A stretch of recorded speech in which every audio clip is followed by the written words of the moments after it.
राष्ट्रीय लोकतांत्रिक पार्टी के सुप्रीमो और नागौर सांसद हनुमान बेनीवाल ने साफ संकेत दिए हैं कि उनका अगला बड़ा राजनीतिक लक्ष्य राजस्थान विधानसभा चुनाव 2028 है और इसी रणनीति के तहत उन्होंने कांग्रेस और भाजपा से नाराज तथा खुद को उपेक्षित महसूस करने वाले नेताओं को एक मंच पर आने का खुला आमंत्रण दिया है। बेनीवाल का कहना है कि उनकी किसी से कोई व्यक्तिगत लड़ाई नहीं है। उन्होंने श्री विधायक रविंद्र सिंह भाटी के बाद अब शेखावाटी के कदावर नेता और पूर्व मंत्री राजेंद्र सिंह गुढ़ा को भी लेकर बड़ा बयान दिया है। बेनीवाल ने कहा कि गुढ़ा उनके पुराने साथी रहे हैं और यदि वे साथ आना चाहे तो उन्हें किसी प्रकार की कोई आपत्ति नहीं है। नमस्कार, मैं हूं नीरज मेहरा और आप देख रहे हैं पीके टाइम्स की खास खबर। राजनीतिक विश्लेषकों का मानना है कि बेनीवाल अब केवल जाट समाज की राजनीति तक सीमित नहीं रहना चाहते। विधानसभा चुनाव में सत्ता तक पहुंचने के लिए उन्हें Rajput, Gurjar, Meena, OBC, SC, ST और अल्पसंख्यक सहित तमाम वर्गों का समर्थन की जरूरत होगी। यही वजह है कि वे लगातार ऐसे नेताओं और सामाजिक समूहों को साधने की कोशिश कर रहे हैं जो पारंपरिक दरों से असंतुष्ट है। राजस्थान की राजनीति में जाट और राजपूत नेतृत्व को अक्सर एक दूसरे का प्रतिद्वंदी के रूप में देखा जाता रहा है। ऐसे में पहले राजेंद्र सिंह गुढ़ा द्वारा बेनीवाल की खुलकर तारीफ करना और अब बेनीवाल का गुढ़ा के लिए सकारात्मक रुख रखना राजनीतिक गलियारों में नई चर्चाओं को जन्म दे रहा है। बेनीवाल का संदेश स्पष्ट है कि जो नेता बीजेपी या कांग्रेस से खुद को उपेक्षित महसूस करता है, प्रताड़ित महसूस करता है, वे एकजुट होकर तीसरे राजनीतिक विकल्प को मजबूत करें। उनका दावा है कि यदि ये सभी नेता और सामाजिक ताकतें एक साथ आ जाएं तो 2028 में राजस्थान की राजनीति का नक्शा बदला जा सकता है।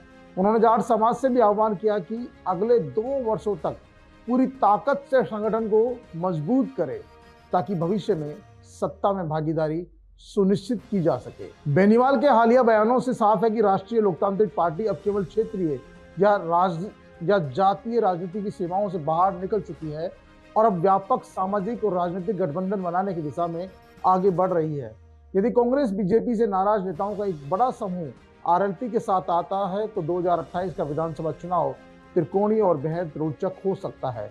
फिलहाल इतना तय है कि हनुमान बेनीवाल 2028 की राजनीतिक दिशा बिछानी शुरू कर दी है। अब देखना यह होगा कि उनके इस महागठबंधन मिशन में कितने प्रभावशाली चेहरे शामिल होते हैं और क्या यह रणनीति राजस्थान की सत्ता तक पहुंचने का रास्ता बना पाती है। क्योंकि राजनीतिक विश्लेषकों का मानना है कि हनुमान बेनीवाल की जो राजनीतिक पार्टी है वो जाट समाज को इसलिए पसंद करती है, जाट समाज इसलिए पसंद करता है क्योंकि वे राजपूतों के खिलाफ बोलते थे और बोलते हैं। लेकिन जब जाट राजपूत साथ आ जाएंगे तो फिर उनकी पार्टी को असल पहचान कैसे रहेगी। लेकिन हनुमान बेनीवाल बार बार कहते हैं कि ये राजनीतिक पार्टी है और यहाँ सभी की जरूरत है।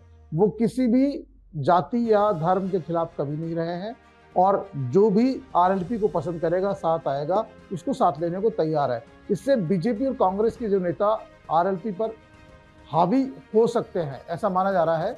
लेकिन क्योंकि वो पार्टी का नेता तो हनुमान बेनीवाल ही रहेगा, अंतिम फैसला किसके हाथ में रहेगा? वो हनुमान बेनीवाल के हाथ में रहेगा। जैसा कि बसपा सुप्रीमो मायावती है, अखिलेश यादव है, कांग्रेस में राहुल गांधी है, बीजेपी में अमित शाह और प्रधानमंत्री नरेंद्र मोदी है। इसी तरह से अगर आरएलपी में दूसरी जातियों के प्रभावी नेता आते भी हैं तो भी उनके भाग्य का फैसला करेगा कौन? हनुमान बेनीवाल।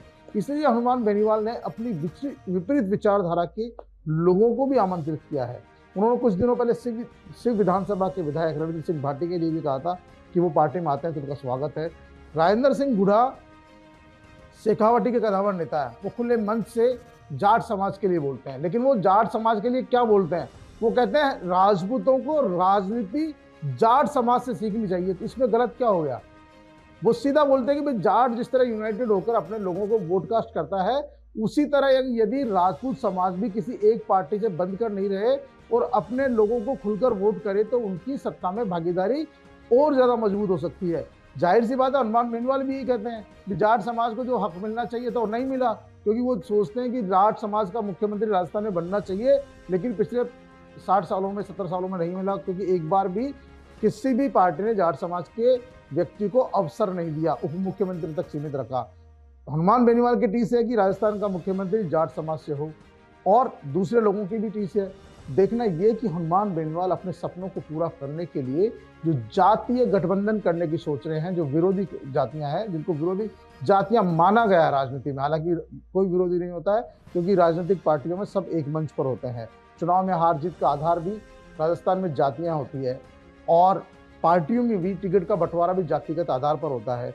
तो बेनीवाल का ये प्रयोग आने वाले समय में कितना सफल होता है ये वक्त बताएगा, लेकिन फिलहाल उनका ये कहना ही एक तरह से कहेंगे जाट समाज में हलचल पैदा कर रहा है कि राजेंद्र सिंह हुड्डा पार्टी से चुनाव लड़े तो स्वागत है, शिव विधायक रविंद्र सिंह भाटी अगर आरएलपी से लड़ते हैं तो स्वागत है। जब ये दोनों लड़ेंगे तो समझिए कि जो जातीय समीकरण में कहेंगे जो वैमनस्यता नाम की जो बू आती है वो दूर होगी और जाट और राजपूत जब एक मंच पर आएंगे तो दूसरी जातियां भी हनुमान बेनीवाल के साथ जुड़ने की संभावनाएं बढ़ जाएगी। लेकिन ऐसा राजस्थान की राजनीति में होना संभव बहुत कम लगता है। चुनाव आने तक क्या क्या समीकरण बनेंगे, बिगड़ेंगे, बदलेंगे ये वक्त बताएगा, लेकिन फिलहाल हनुमान बेनीवाल के बयानों ने रास्ता जरूर खोला है। और क्योंकि राजेंद्र सिंह हुड्डा भी लगातार तारीफ कर रहे हैं हनुमान बेनीवाल की कि सीख ना हो तो हनुमान बेनीवाल से सीखे, रविंद्र सिंह भाटी के लिए भी हनुमान बेनीवाल कई बार कह दिया कि संघर्ष करना हो तो रविंद्र सिंह भाटी की तरह करे। तो ये जो तारीफें एक दूसरे की हो रही है वो रास्ता खोल रही है। अब ये रास्ता कहाँ तक पहुंचाती है, फिलहाल तो हनुमान बेनीवाल सबको आमंत्रित कर रहे हैं, चाहे भाजपा से नाराज हो, चाहे कांग्रेस से नाराज हो, चाहे वैसे खुद ही चाहे निर्दलीय हो, किसी दूसरी पार्टी से रहे हो, कभी बसपा से रहे हो, असपा से रहे हो, तमाम लोगों को उन्होंने खुले मन से आह्वान किया कि वो आरएलपी के साथ आएं और अगले 2028 की चुनाव की तैयारी में जुट जाएं और जो मुद्दे हैं उनमें साथ दें। तो पीके टाइम्स की इस खास खबर फिलहाल इतना ही। ताज़ातरीन खबरों देखते रहिए पीके टाइम्स। मरुधरा से खुद को जोड़ने के लिए सब्सक्राइब करें और बने रहें पीके टाइम्स के साथ।